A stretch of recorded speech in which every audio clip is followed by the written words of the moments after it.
Medical science की दुनिया में एक बड़ी दिलचस्प बात होती है।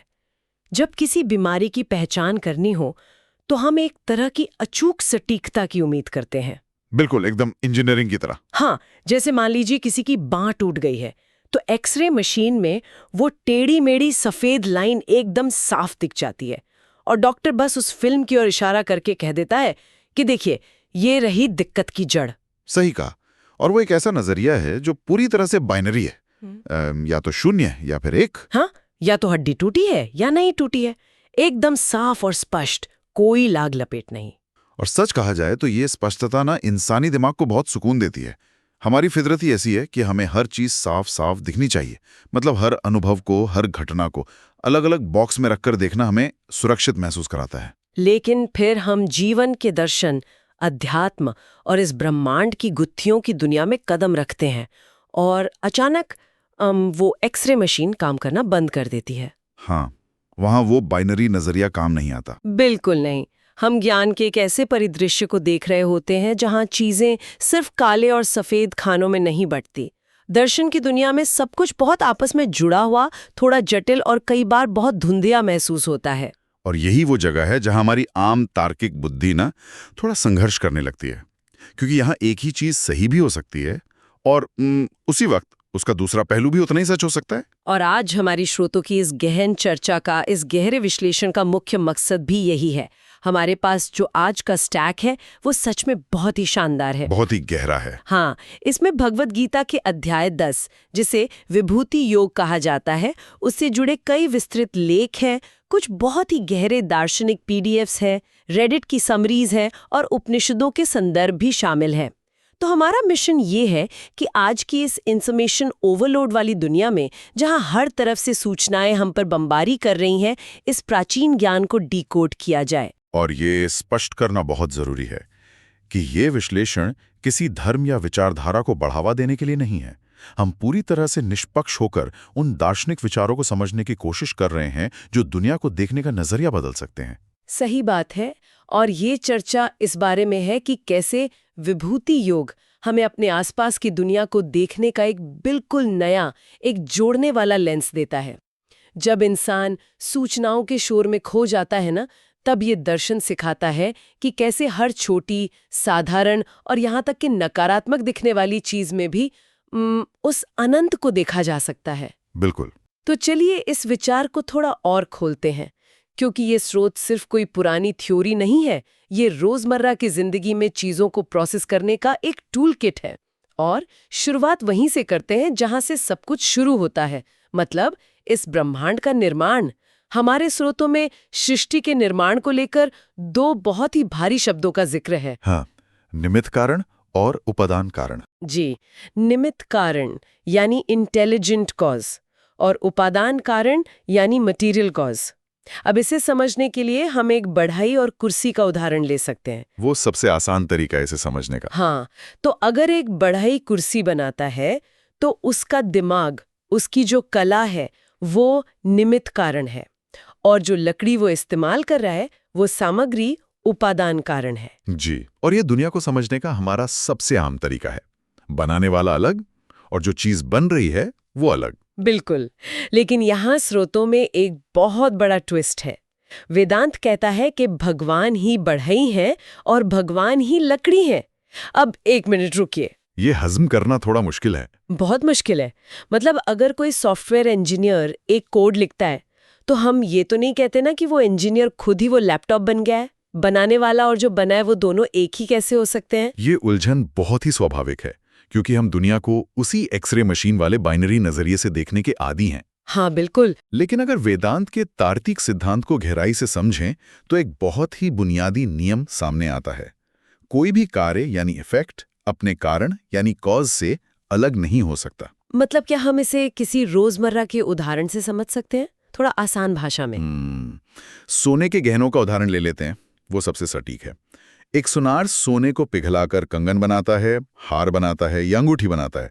हम उन्हें अलग अलग नाम देते हैं, उनके आकार भी अलग अलग होते हैं। हाँ, डिजाइन्स अलग होते हैं। पर क्या वो कंगन सच में सोने से अलग कोई चीज है? नहीं, वो सिर्फ एक नया रूप है, लेकिन उसका मूल तत्व तो सोना ही है। या फिर समुद्र और लहरों को देखा जाए? लहरें समुद्र से अलग तो नहीं हो सकती? बिल्कुल नहीं। क्या कोई लहर समुद्र से अलग होकर अपना अस्तित्व बचा सकती है? लहरें समुद्र का ही विस्तार हैं। इसी तरह विभूति योग ये स्पष्ट करता है कि ये ब्रह्मांड भगवान या उस परम स्रोत द्वारा बनाई गई कोई अलग वस्तु नहीं है। ईश्वर सिर्फ कोई दूर बैठा निर्माता नहीं, बल्कि वो खुद इस ब्रह्मांड के रूप में प्रकट हो रहा है। अरे वाह! उपनिषदों में इसके लिए मकड़ी का बड़ा सुंदर उदाहरण आता है। मकड़ी का? हाँ, मकड़ी जाला बुनने की तकनीक भी जानती है, जो निमित्त कारण हो गया, और वो जाला उसके अपने ही शरीर से निकलता है, जो उपादान कारण हो गया। ओहो, ये मकड़ी वाला उदाहरण तो सच में दिमाग के कई जाले साफ कर देता है ना? बिल्कुल। मतलब ये हुआ कि हम जो कुछ भी देख रहे हैं वो उसी एक लकड़ी या उसी एक सोने से बना है, और उस स्रोत ने खुद को ही इस पूरी दुनिया में बदल लिया है। लेकिन अगर भौतिक दुनिया उस परम स्रोत का रूप है, तो फिर अदृश्य दुनिया का क्या? अदृश्य दुनिया से आपका मतलब? मेरा मतलब है हमारे अंदर की दुनिया, हमारे विचारों, हमारी भावनाओं का क्या? गीता के श्लोक 4 और 5 में एक पूरी सूची दी गई है। उसमें लिखा है कि बुद्धि, ज्ञान, खुशी और निडरता सब उसी स्रोत से आते हैं। यहाँ तक तो बात बिल्कुल सही और लॉजिकल लगती है। लेकिन स्रोत ये भी कहते हैं कि दुख, डर और बदनामी भी वहीं से आते हैं। और यहीं पर यह दर्शन सच में बहुत गहरा हो जाता है। मुझे तो ये थोड़ा परेशान करने वाला लग रहा है। मेरा मतलब है, हम इंसान अपनी पूरी जिंदगी दुख से भागने में, डर को खत्म करने में लगा देते हैं। स्वाभाविक है। अगर दुख और डर भी उसी ईश्वरीय स्रोत से आ रहे हैं, तो इंसान करे क्या? क्या कोई बस दुख को भी गले लगा ले? देखिए, इसे इस तरह से देखा जाए। अगर हम ये मान लें कि सिर्फ अच्छी चीजें जैसे खुशी और शांति ईश्वर से आती हैं, और बुरी चीजें जैसे दुख और डर कहीं और से आती हैं, तो हम असल में उस अनंत की सत्ता को सीमित कर रहे हैं। हाँ, फिर तो वो अनंत रहा ही नहीं। बिल्कुल, हम वास्तविकता को टुकड़ों में बांट रहे हैं। लेकिन जब ये समझ में आ जाता है कि हर एक भावना, चाहे वह खुशी हो या दुख, उसी एक व्यापक स्रोत से आ रही है, तो मन में एक विशेष अवस्था पैदा होती है। स्रोतों में इसे असन्मोह कहा गया है। ये एक तरह की पूर्ण स्पष्टता है, एकदम क्लैरिटी। लेकिन ये स्पष्टता प्रैक्टिकल लाइफ में कैसे काम करती है? मान लीजिए किसी का बहुत बड़ा आर्थिक नुकसान हो गया है, या कोई भारी ट्रैफिक में फंसा है और उसे बहुत गुस्सा आ रहा है, तब ये असन्मोह क्या करेगा? क्या ये बस ये कहेगा कि ठीक है, ये दुख भी भगवान है, तो बस रोते रहो? नहीं नहीं, इसका मतलब निष्क्रिय होना या फिर टॉक्सिक पॉजिटिविटी का शिकार होना बिल्कुल भी नहीं है। यहीं पर स्रोतों में एक और बहुत जरूरी शब्द आता है, क्षमा, यानी समभाव या मानसिक संतुलन। क्षमा मतलब माफ करना नहीं? यहां इसका अर्थ समभाव से है। जब इंसान को यह स्पष्टता मिल जाती है कि हर परिस्थिति उसी एक व्यवस्था का हिस्सा है, तो उसके अंदर प्रसाद भावना विकसित होती है। प्रसाद भावना? हाँ, प्रसाद का मतलब यहां सिर्फ मंदिर में मिलने वाली मिठाई नहीं है। प्रसाद भावना का मतलब है जीवन में जो भी आए, चाहे वो सफलता हो या असफलता, उसे एक बड़ी योजना के हिस्से के रूप में पूरी गरिमा के साथ स्वीकार करना। अच्छा, एक अनुग्रह के रूप में? जी। जब ये भाव आता है तो हमारी आवेगी प्रतिक्रियाएं, जो इम्पल्सिव रिएक्शंस होते हैं, वो अपने आप शांत हो जाते हैं। इंसान परिस्थितियों पर गुस्सा करने के बजाय एक शांत और संतुलित दिमाग से ये सोच पाता है कि ठीक है, अब आगे क्या करना है। दुख फिर तोड़ने वाला नहीं, बल्कि इंसान को जोड़ने वाला अनुभव बन जाता है। ये तो बहुत बड़ा शिफ्ट है नजरिए में। मतलब बात सिर्फ ये नहीं है कि क्या हो रहा है, बल्कि क्यों हो रहा है। हम हमेशा घटना पर रिएक्ट करते हैं, लेकिन अगर हम उस घटना के पीछे के एक ही स्रोत को देख लें, तो गुस्सा या डर टिक ही नहीं सकता। एकदम सही। लेकिन फिर एक बहुत ही बुनियादी सवाल उठता है मेरे मन में। अगर सब कुछ ईश्वरी है, अगर हमारे अंदर का दुख, बाहर का पेड़, ये माइक्रोफोन, यहाँ तक कि रास्ते का पत्थर भी उसी का विस्तार है, तो हम इसे देख क्यों नहीं पाते? हम क्यों हमेशा एक बहुत ही सीमित, डरे हुए और अलग-थलग नजरिए में फंसे रहते हैं? इस सवाल का जवाब हमारी आध्यात्मिक और बौद्धिक यात्रा के विकास में छिपा है। स्रोतों के अनुसार ये देखने का नजरिया ना रातों रात नहीं बदलता। ये यात्रा हमेशा एक रूप से शुरू होती है और अनेक रूप या विश्वरूप तक जाती है। एक रूप से अनेक रूप तक, इसे थोड़ा और गहराई से समझाएंगे। देखिए, शुरुआत में इंसानी मन बहुत चंचल और भटका हुआ होता है। अनंत को समझना उसके बस की बात नहीं होती। इसलिए ध्यान केंद्रित करने के लिए उसे किसी एक मूर्ति, एक प्रतीक या एक विशिष्ट आकार की जरूरत होती है। इसे एक रूप कहते हैं। हाँ, जैसे हम किसी एक देवता की मूर्ति पर ध्यान लगाते हैं। बिल्कुल। लेकिन समस्या तब होती है जब इंसान की यात्रा वहीं रुक जाती है और वो ये मान लेता है कि ईश्वर सिर्फ उसी एक आकार में सीमित है। विभूति योग का लक्ष्य मन को वहां से निकालकर विश्व रूप तक ले जाना है। यानी सब जगह देखना। जी, पूरी दुनिया में हर आकार और निराकार में उसी एक सत्य को देखना। इस आकार वाली बात पे ना मुझे स्रोतों में दी गई एक बहुत ही शानदार कहानी याद आ रही है। वामन अवतार और राजा बलि की कहानी। बहुत ही सटीक कहानी है ये। यह कहानी बिल्कुल इस बात का निचोड़ है कि हम कैसे चीजों के आकार से धोखा खा जाते हैं। राजा बलि बहुत ही शक्तिशाली और अहंकारी राजा था। उसने तीनों लोकों पर कब्जा कर लिया था और उसे लगता था कि उससे बड़ा कोई है ही नहीं। तब उस परम स्रोत ने एक बहुत ही छोटे से ब्राह्मण लड़के यानी वामन का रूप लिया। बलि ने जब उस छोटे से लड़के को देखा तो अपने अहंकार में सोचा कि ये छोटा सा बच्चा क्या ही मांग लेगा। हाँ, वो उसके आकार को देखकर धोखा खा गया। बिल्कुल। वामन ने सिर्फ अपने पैरों से नापकर 3 कदम जमीन मांगी। बलि के लिए वो बहुत ही साधारण और छोटी सी बात थी। हाँ, लेकिन फिर जो हुआ वो सच में अद्भुत है। वो छोटा सा लड़का अचानक इतना बड़ा हो जाता है, अपने त्रिविक्रम रूप में आ जाता है कि वो सिर्फ 2 कदमों में पूरा ब्रह्मांड, धरती और आसमान नाप लेता है। तीसरे कदम के लिए तो कोई जगह ही नहीं बचती। सही बात है। जब मैंने ये कहानी पढ़ी तो मुझे लगा कि ये सिर्फ कोई पुराना मिथक नहीं है, ये एक बहुत बड़ा आहा मोमेंट है। ये हमें ये बताता है कि हम जिन चीजों को छोटा, साधारण या महत्वहीन समझते हैं, अनंत अक्सर उन्हीं में छिपा होता है। दिव्यता साइज या आकार की मोहताज नहीं है। बिल्कुल सटीक विश्लेषण है ये। ये कहानी विभूति योग के मुख्य संदेश का ही एक नाटकीय और प्रतीकात्मक रूप है। इंसानी बुद्धि हमेशा चीजों को नापती तौलती है। जो चीज विशाल है हम उसे महान समझ लेते हैं और जो छोटी है उसे नजरअंदाज कर देते हैं। हाँ, हम बाहरी आवरण पर अटक जाते हैं। लेकिन ये कहानी सिखाती है कि एक छोटे से कण में भी पूरे ब्रह्मांड को समाहित करने की क्षमता है। और जब हमारी बुद्धि ये नहीं समझ पाती तो वो संदेह करने लगती है। स्रोतों में सती और भगवान राम का एक और प्रसंग आता है जो इसी संदेह को बहुत अच्छे से दर्शाता है। हाँ, वो कहानी जहाँ सती भगवान राम की परीक्षा लेने की कोशिश करती हैं। जी बिल्कुल। सती देखती हैं कि राम जंगल में अपनी पत्नी सीता के खो जाने पर एक आम इंसान की तरह रो रहे हैं, भटक रहे हैं। सती की तार्किक बुद्धि ये स्वीकार ही नहीं कर पाती कि जो परम सत्य है, जो ईश्वर है, वो इतना साधारण और लाचार कैसे दिख सकता है। हाँ, उन्हें लगता है कि भगवान को तो रोना ही नहीं चाहिए। सही कहा।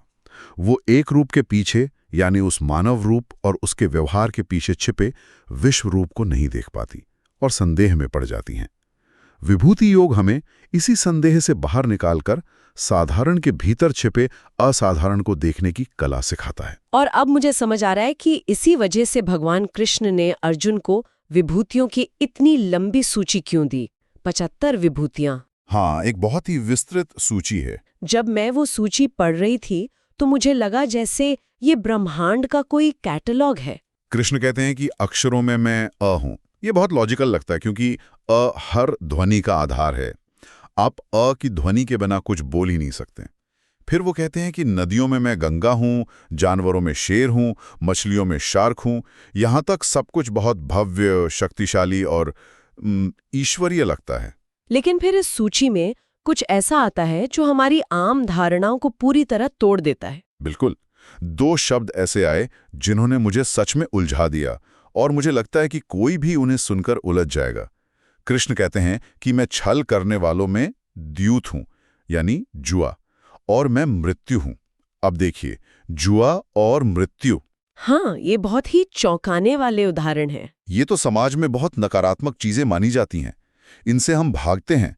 इन चीजों को ईश्वरीय या अनंत का रूप कैसे माना जा सकता है? ये तो पूरी तरह से विरोधाभास लगता है। इस विरोधाभास को समझने के लिए हमें उस संदर्भ को, उस क्यों को समझना होगा कि कृष्ण ने अर्जुन को ये विशिष्ट उदाहरण ही क्यों दिए। अर्जुन कहाँ खड़ा था? वो कुरुक्षेत्र के युद्ध के मैदान में खड़ा था। हाँ। उसके मन में 2 ही सबसे बड़े डर थे। एक, इस महायुद्ध का अप्रत्याशित परिणाम जो एक जुए की तरह था, और दूसरा, युद्ध में होने वाले भयंकर संहार और मृत्यु का डर। ओह, तो कृष्ण अर्जुन के उन्हीं डरों का इस्तेमाल कर रहे थे? बिल्कुल। कृष्ण अर्जुन को ये बता रहे थे कि संपूर्ण सत्य यानी एब्सोल्यूट ट्रुथ कोई ऐसा सत्य नहीं है जिसे हमारी सहूलियत के हिसाब से फिल्टर किया जा सके।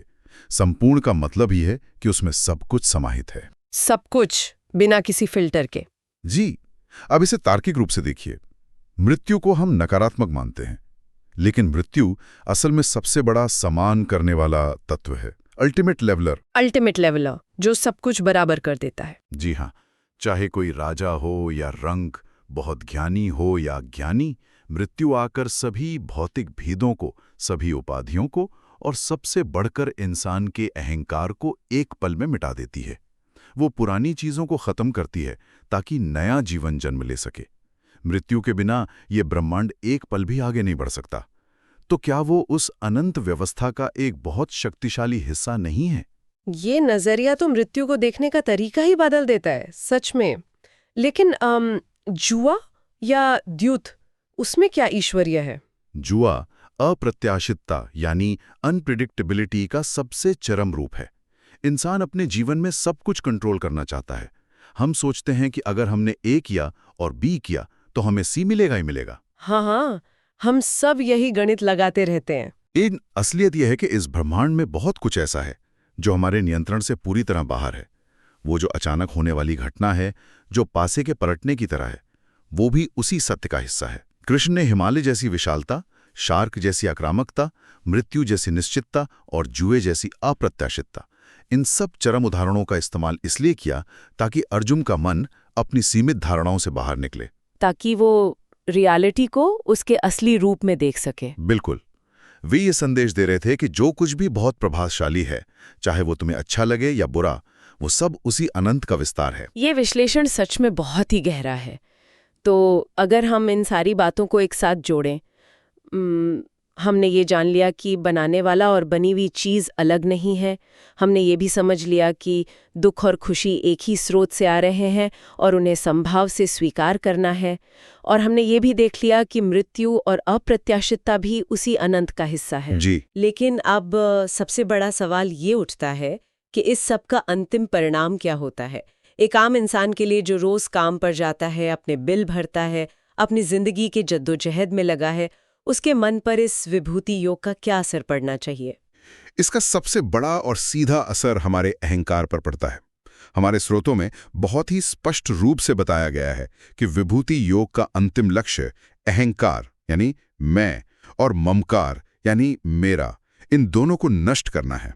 हाँ, और ये बहुत तार्किक भी लगता है। अगर मैं ये मान लूं कि मेरी बुद्धि, मेरी सफलता, मेरी ताकत, यहाँ तक कि किसी मुश्किल को पार करने की मेरी क्षमता भी उसी एक परम स्रोत की देन है, तो फिर मैं किस बात पर घमंड कर सकती हूँ? बिल्कुल। जब मेरी अपनी आवाज, मेरे विचार सब उसी स्रोत का विस्तार है, तो फिर मैंने क्या किया? अहंकार के टिकने के लिए तो कोई जगह ही नहीं बचती। एकदम सही पकड़ा आपने। और जब ये अहंकार पिघलने लगता है ना, तब इंसान के अंदर एक खालीपन आता है। स्रोतों के श्लोक 11 में एक बहुत ही खूबसूरत बात कही गई है। क्या कहा गया है? उसमें बताया गया है कि जब इंसान के अंदर से ये झूठा अहंकार हटता है, तब ईश्वर उसके हृदय में स्थित होकर ज्ञान का दीपक जलाते हैं, जिससे अज्ञान का सारा अंधकार मिट जाता है। ज्ञान दीपः। ज्ञान का दीपक। अब अगर हम एक आम भौतिक दीपक की कल्पना करें जो हमारे घरों में जलता है, उसे जलाने के लिए तेल चाहिए, बाती चाहिए, माचिस चाहिए। हाँ, कई बाहरी चीजें चाहिए। और सबसे बड़ी बात, वो सिर्फ हमारे आसपास के बाहरी अंधेरे को कुछ देर के लिए ही दूर करता है। बिल्कुल। भौतिक दीपक पूरी तरह से बाहरी चीजों पर निर्भर है और वो अंधेरे का जड़ से नाश नहीं करता। लेकिन ये जो ज्ञान का दीपक है, ये पूरी तरह से स्वतंत्र है। ये दीपक सीधे तौर पर उस मूल अज्ञान को काटता है जो हमारे अंदर सदियों से बैठा है, मूल अविद्या। ये मूल अज्ञान क्या है? ये वही सोच है कि मैं इस ब्रह्मांड से अलग हूं, मैं एक अलग पहचान हूं और मुझे इस दुनिया से लड़कर अपना हिस्सा छीनना है। जब ज्ञान का ये दीपक जलता है तो इंसान को ये एहसास होता है कि वो और ये पूरा ब्रह्मांड कभी अलग थे ही नहीं। यानी वो सेपरेशन का जो इल्यूजन है वो टूट जाता है। एकदम। और जब वो टूटता है तो मन में भविष्य का कोई डर नहीं रहता।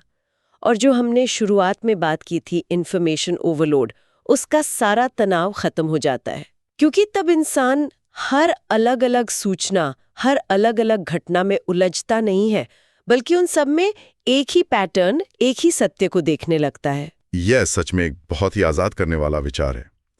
अगर इस पूरी चर्चा को समेटा जाए तो ये साफ हो जाता है कि ये विभूति योग कोई भारी भरकम सैद्धांतिक कंसेप्ट नहीं है जिसे सिर्फ हिमालय पर बैठकर ही समझा जा सके। बिल्कुल नहीं, ये बहुत ही प्रैक्टिकल है। हाँ, ये तो रोजमर्रा की जिंदगी को देखने का एक बहुत ही व्यवहारिक लेंस है। जब हम हर छोटी बड़ी चीज में, हर अच्छे बुरे अनुभव में उस परम तत्व को देखने लगते हैं, तो हम दुनिया से कटते नहीं हैं, बल्कि हर चीज के साथ एक बहुत ही गहरा और प्रामाणिक जुड़ाव महसूस करते हैं। यह हमें सूचनाओं के उस बाढ़ से बचाकर सीधे उस मूल सत्य की ओर ले जाता है, जहां सब कुछ शांत है। और सबसे बड़ी बात ये दर्शन सिखाता है कि सत्य को खोजने के लिए कहीं बाहर भागने की जरूरत नहीं है। वो आपके अपने हृदय में, आपके आसपास मौजूद हर एक साधारण घटना में पूरी भव्यता के साथ मौजूद है। बस देखने का नजरिया चाहिए। बिल्कुल, लेकिन इस चर्चा को खत्म करने से पहले एक बहुत ही गहरा और चौंकाने वाला विचार है जो हमारे स्रोतों में ही दिया गया है, और ये विचार सच में किसी की भी रातों की नींद उड़ा सकता है। गीता के श्लोक 42 की बात कर रही हैं। जी हाँ, गीता के श्लोक 42 में एक बात कही गई है। वहां कहा गया है कि ये पूरा ब्रह्मांड, जिसमें अरबों आकाश गंगाएं हैं, अनगिनत तारे हैं, ये धरती है हमारी, पूरी मानव सभ्यता है, मतलब जो कुछ भी आज तक विज्ञान ने खोजा है और जो कुछ भी देखा जा सकता है, वो उस परम स्रोत के पूरे अस्तित्व का केवल एक अंश है, सिर्फ 1/4 हिस्सा। ये तथ्य तो हमारी कल्पना की सारी सीमाएं ही तोड़ देता है। तो ये सोचने वाली बात है, जरा कल्पना की जाए कि अगर ये पूरा का पूरा अनंत ब्रह्मांड, जिसकी गहराई आज तक कोई सुपर कंप्यूटर या टेलीस्कोप नहीं नाप पाया है, वो सिर्फ एक अंश है, तो वो बाकी का 3/4 हिस्सा क्या होगा? बहुत ही गहरा सवाल है। वो हिस्सा जो समय और अंतरिक्ष यानी टाइम और स्पेस से भी परे है, जिसे कभी देखा या मापा ही नहीं जा सकता, वो कैसा होगा? इस सवाल को थोड़ा सोचने के लिए छोड़ देना चाहिए। चर्चा की शुरुआत में हमने उस एक्सरे मशीन की बात की थी जो सिर्फ टूटी हुई हड्डियों को काले और सफेद में दिखाती है। हाँ, बाइनरी नजरिया। शायद अब समय आ गया है कि दुनिया को किसी एक्सरे मशीन के उस सीमित बाइनरी नजरिए से देखना बंद किया जाए और उस गहराई को महसूस करना शुरू किया जाए जहां ब्रह्मांड में कुछ भी टूटा हुआ या अलग थलग नहीं है, बल्कि सब कुछ एक ही विशाल धागे से जुड़ा हुआ है। बिल्कुल। शायद अगली बार किसी बहुत ही साधारण सी चीज में, जैसे ट्रैफिक की आवाज में, पेड़ से गिरते पत्ते में, या किसी के मुस्कुराने में, वो पूरा का पूरा अनंत ब्रह्मांड दिख जाए। आज की इस गहरी चर्चा में बस इतना ही। ऐसे ही सवाल पूछते रहिए और गहराई में उतरते रहिए।